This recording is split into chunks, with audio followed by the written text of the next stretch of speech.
ఓ తండ్రి పరువు ఓ యువకుడి ప్రాణం తీసింది. అదే తండ్రి ప్రేమ తన కూతురి పసుపు కుంకుమలని జరిపిస్తుంది. అత్యంత కిరాతకంగా హత్య చేయించింది. ప్రణయ్ మర్డర్ కేసు ప్రస్తావన ఎప్పుడొచ్చినా ఆ కత్తివేటు విజువల్స్ మనందరి కళ్ల ముందు మెదులుతుంది. ఇదొక్కటి చాలు అది ఎంత దారుణమైన ఘటనో చెప్పడానికి. మరి అంతిమ తీర్పుకు 7 ఏళ్లు ఎందుకు పట్టింది?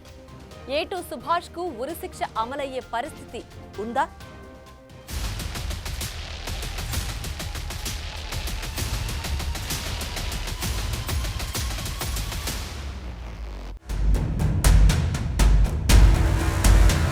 ప్రణయ్ హత్య కేసులో సంచలన తీర్పు. ప్రాణం తీసే వేటు వేసిన సుభాష్కు ఉరి. తెలుగు రాష్ట్రాల్లో మిర్యాలగూడ ప్రణయ్ హత్య కేసు ఎంత సంచలనం సృష్టించిందో అందరికీ తెలుసు. ఇప్పుడు అదే పరువు హత్య కేసులో నల్గొండ కోర్టు సంచలన తీర్పు వెలువరించింది. ఈ కేసులో ఏటుగా ఉన్న సుభాష్ కుమార్ శర్మకు ఏకంగా ఉరిశిక్ష విధించింది. మిగిలిన నిందితులకు జీవిత ఖైదు విధిస్తూ తీర్పునిచ్చింది. 7 ఏళ్ల తరువాత ప్రణయ్ హత్య కేసులో న్యాయమైన తీర్పు వచ్చిందనే అభిప్రాయాలు ఇప్పుడు వ్యక్తమవుతున్నాయి.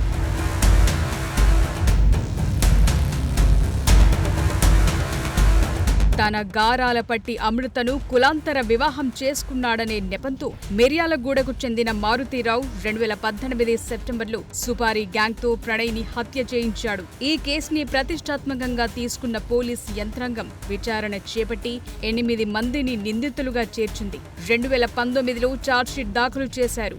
6.5 పైగా కోర్టులో విచారణ సాగగా ఇటీవలే వాదనలు ముగిశాయి.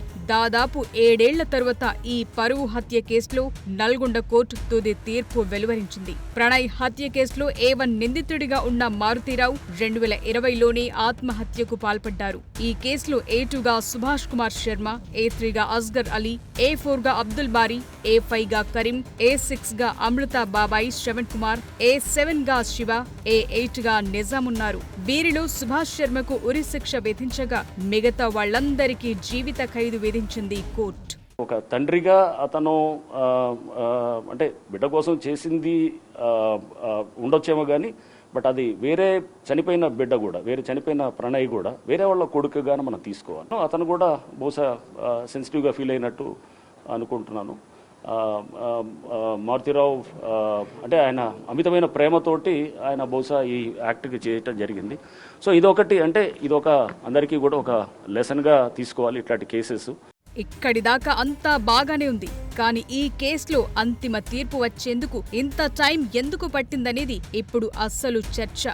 ఎందుకంటే కళ్ల ముందు సాక్ష్యముంది. సీసీటీవీ ఫుటేజ్లో హత్య ఎలా జరిగిందో క్లియర్ గా కనిపిస్తోంది. పైగా ఈ కేసులో ఏటుగా ఉన్న సుభాష్ శర్మ ప్రణయ్ని నరుకుతున్న విజువల్స్ లైవ్ లోనే క్లియర్ గా కనిపిస్తోంది. అదేమి గ్రాఫిక్స్ కాదు, విఎఫ్ఎక్స్ అంతకన్నా కాదు, క్లియర్ ఎవిడెన్స్.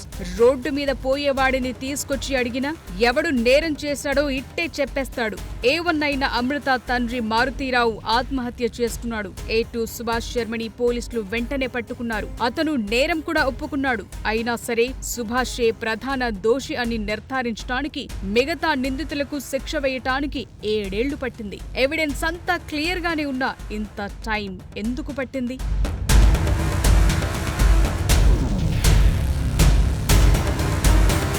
ప్రణయ్ విషయంలో ఘోరం జరిగింది. అది క్షమించరాని నేరమని మెజార్టీ జనము భావించారు. ఓ నేరం జరిగిన తరువాత వెంటనే దోషుల్ని నిర్ధారించేసి ఏదో ఒక శిక్ష వేసేసే పరిస్థితి ఉండదని అందరికీ తెలుసు. నేరం ఎలాంటిదైనా దాని తీవ్రత ఎంతున్నా ఓ ప్రాసెస్ అంటూ ఉంటుంది. దాని ప్రకారమే అన్నీ జరగాలి. అన్ని వేళలా ఇన్స్టెంట్ జస్టిస్ కూడా కరెక్ట్ కాదు. ఎందుకంటే ఎవరో చేసిన తప్పుకు అమాయకులు బలైపోకూడదు. 100 మంది నేరస్తులు తప్పించుకున్నా పర్వాలేదు గాని ఒక్క నిర్దోషికి కూడా అన్యాయంగా శిక్ష పడకూడదనేది మన న్యాయ వ్యవస్థలో ఉన్న మౌలిక సూత్రం. కానీ ప్రణయ్ మర్డర్ కేసు అలా కాదు. ఈ కేసులో ఎవిడెన్స్ చాలా క్లియర్ గా ఉన్నా తీర్పు వచ్చేందుకు ఇంత ఆలస్యం ఎందుకైంది అనేది అసలు ప్రశ్న.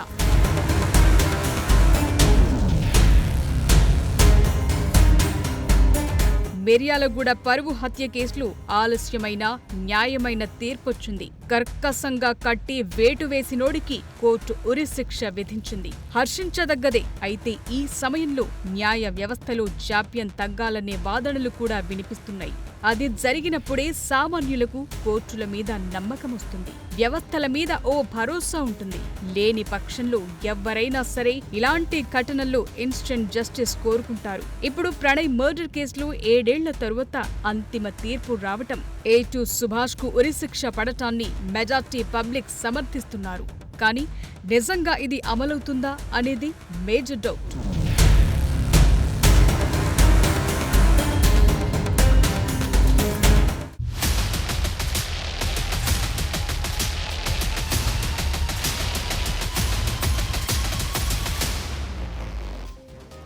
ప్రణయ్ మర్డర్ కేసులో A2 సుభాష్ కి కోర్టు ఉరిశిక్ష వేస్తూ తీర్పునిచ్చింది. కానీ అది అమలవుతుందా లేదా అన్నదే మేజర్ పాయింట్. మన దేశంలో ఉరిశిక్ష అంటే అంత ఈజీగా అమలయ్యే వ్యవహారం కాదనే అభిప్రాయాలున్నాయి. అసలు ఇండియాలో ఏం జరుగుతోంది? ఉరిశిక్షలు ఎందుకు అమలు కావట్లేదు? ఆఖరిగా ఉరిశిక్షని ఎప్పుడు అమలు చేశారు?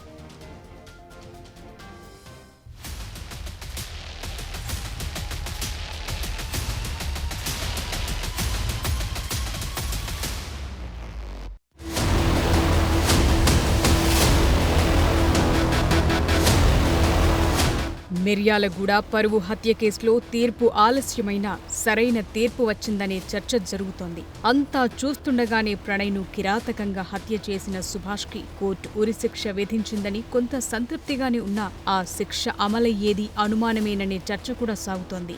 ఎందుకంటే ఈ కేసులో దోషిగా తేలిన సుభాష్ నల్గొండ కోర్టు విధించిన ఉరిశిక్షని సవాల్ చేస్తూ హైకోర్టుకు వెళ్లే అవకాశం ఉంది. ఈ తీర్పుపై విచారణ జరిగితే హైకోర్టు తీర్పు ఎలా ఉంటుందో ఇప్పుడే చెప్పలేం. ఉరిశిక్షను సమర్థిస్తే సరి, లేకపోతే ఉరిశిక్షకు బదులుగా యావజ్జీవ శిక్షను కూడా ఖరారు చేసే అవకాశం ఉంది. ఒకవేళ కింది కోర్టు ఇచ్చిన తీర్పునకు హైకోర్టు గ్రీన్ సిగ్నల్ ఇస్తూ ఉత్తర్వులిచ్చినా వెంటనే ఉరిశిక్ష అమలయ్యే పరిస్థితి లేదు.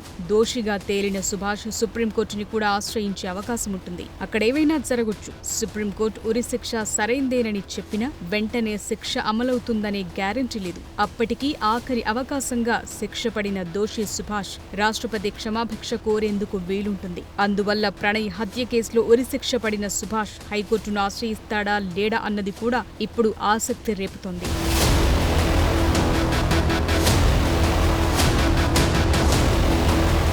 భారత సుప్రీంకోర్టు మరణశిక్షపై అత్యంత సంయమనం పాటిస్తున్నట్లు కనిపిస్తోంది.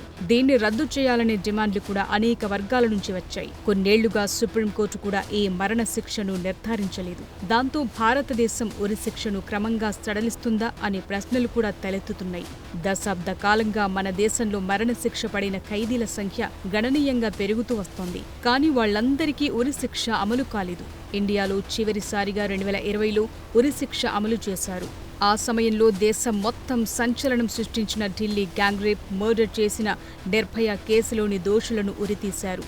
ఆ తరువాత మళ్లీ ఇప్పటి వరకు ఉరిశిక్షను అమలు చేయలేదు. అంతేకాదు ఓ రిపోర్టు ప్రకారం గతేడాది సుప్రీంకోర్టు 5 ఉరిశిక్షలను జీవిత ఖైదుగా మార్చింది. 6 అప్పీలుదారుల్లో ఒకరిని నిర్దోషిగా విడుదల చేసింది.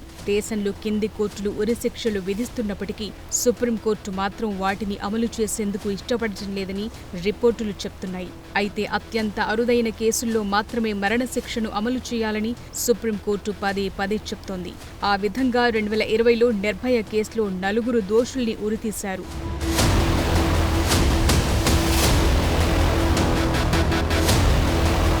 సాధారణంగా దిగువ కోర్టుల్లో విధించే మరణశిక్షలను సవాల్ చేస్తూ హైకోర్టుకు అప్పీలుకు వెళతారు. గతేడాది భారతదేశమంతటా ఉన్న హైకోర్టులు 9 మంది దోషులకు ఉరిశిక్షను ఖరారు చేశాయి. గడచిన 5 ఏళ్లలో ఇది అత్యధికం. అయితే ఇవే హైకోర్టులు 79 మంది దోషుల శిక్షల్ని తగ్గించాయి. 49 మందిని నిర్దోషులుగా ప్రకటించాయి. ఓ కేసును ట్రయల్ కోర్టుకు తిప్పి పంపాయి. దేశంలో కొన్నేళ్లుగా ఉరిశిక్షలు లేనప్పటికీ మరణశిక్ష విధించబడిన ఖైదీల సంఖ్య మాత్రం పెరుగుతూ వస్తోంది. దేశంలో ఉరిశిక్ష కోసం ఎదురు చూస్తోన్న ఖైదీల సంఖ్య 2020లో 404గా ఉంటే 2024 చివరి నాటికి 564కు పెరిగింది. 2000 సంవత్సరం తరువాత ఇదే అత్యధికం. ట్రయల్ కోర్టులు విధించే ఉరిశిక్షలు ఎక్కువగా ఉండటం, హైకోర్టు స్థాయిలో వాటికి సంబంధించిన అప్పీళ్ల పరిష్కారం తక్కువగా ఉండటంతో ఒక్కసారిగా ఉరిశిక్ష ఖైదీల సంఖ్య పెరిగిపోయింది. ఈ లెక్కలన్నీ చూస్తుంటే కింది కోర్టులు ఉరిశిక్షను నిరంతరాయంగా అమలు చేస్తున్నాయని తెలుస్తోంది. ఉత్తరప్రదేశ్లో ఓ వ్యక్తి తన భార్య, 4 మైనర్ కూతుళ్లను దారుణంగా హత్య చేసి దోషిగా తేలిన తరువాత కూడా అతనికి మరణశిక్షను రద్దు చేసింది సుప్రీం ధర్మాసనం.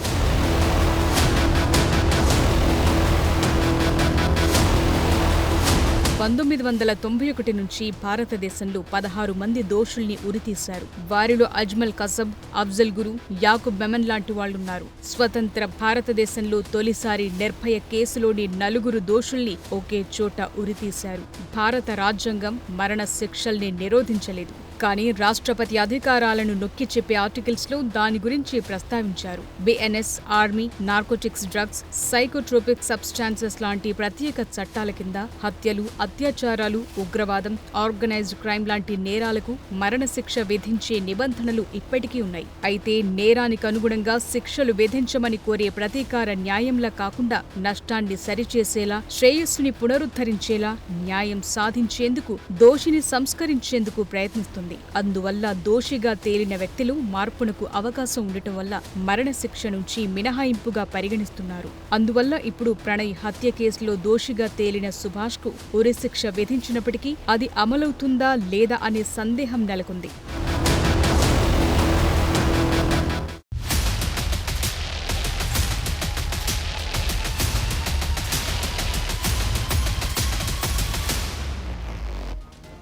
దేశంలోని దిగువ కోర్టులు మరణ శిక్షలు విధిస్తున్నా వాటి అమలు విషయంలో మాత్రం పరిస్థితులు వేరే ఉన్నాయి.